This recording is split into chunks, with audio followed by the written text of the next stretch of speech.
নমস্কাৰ। কবিতাৰ শিৰোনাম কলেজীয়া দিনবোৰ সমাপ্তিৰ দিশত। কলেজৰ প্ৰথম দিন, নতুন ঠাই, নতুন পৰিৱেশ আৰু নতুন বন্ধু। সেইদিনা বুধবাৰ আছিল।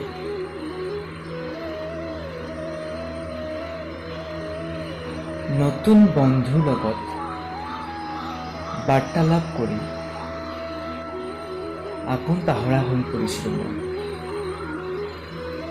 কিন্তু কলেজৰ সমাপ্তিৰ পিছত মোৰ মনত বাৰে বাৰে সেই আপোন গাঁৱৰ বন্ধুসকললৈ মনত পৰিছিল।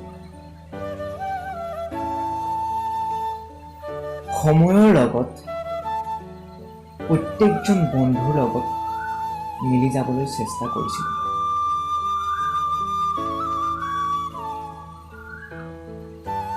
নতুনত্ব পোৱাৰ দিশে মোৰ মনটো সদায় আগবাঢ়ি গৈ আছিল। সময়বোৰ এইদৰে আগবাঢ়ি গৈ আছে। সঁচাই সময়বোৰ বৰ নিষ্ঠুৰ। সময়বোৰ কিদৰে পাৰ হৈ গৈছিল মই গমেই নাপাইছিলোঁ। কিন্তু কিয় নাজানো আজি মোৰ বাৰে বাৰে মনত এটা প্ৰশ্ন আহে, যদি ঘড়ীৰ কাটাৰ গতি কিনি থব পৰা হ'লে ন, মইতো চাগে সেই আগৰ ল'ৰাটোৱে হৈ থাকিলোহেঁতেন, যিটো মোৰ বাবে এক অসম্ভৱ সত্য।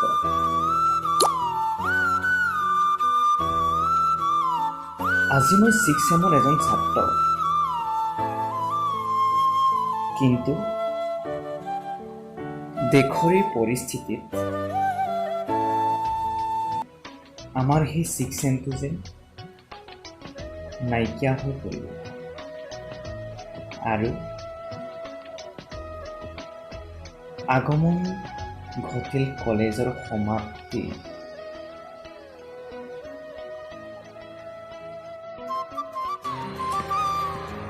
কলেজীয়া জীৱনে মোক বহু শিকালে, কিন্তু মই কিমান ল'ব পাৰিলোঁ সেইটো নাজানো। 3 বছৰীয়া এই কলেজীয়া জীৱনটো 3 ঘণ্টাতো কৈ শেষ কৰিব নোৱাৰি। কবিতাৰ ৰূপত 3 মিনিটত আপোনালোকলৈ আগবঢ়াবলৈ চেষ্টা কৰিলোঁ। ধন্যবাদ।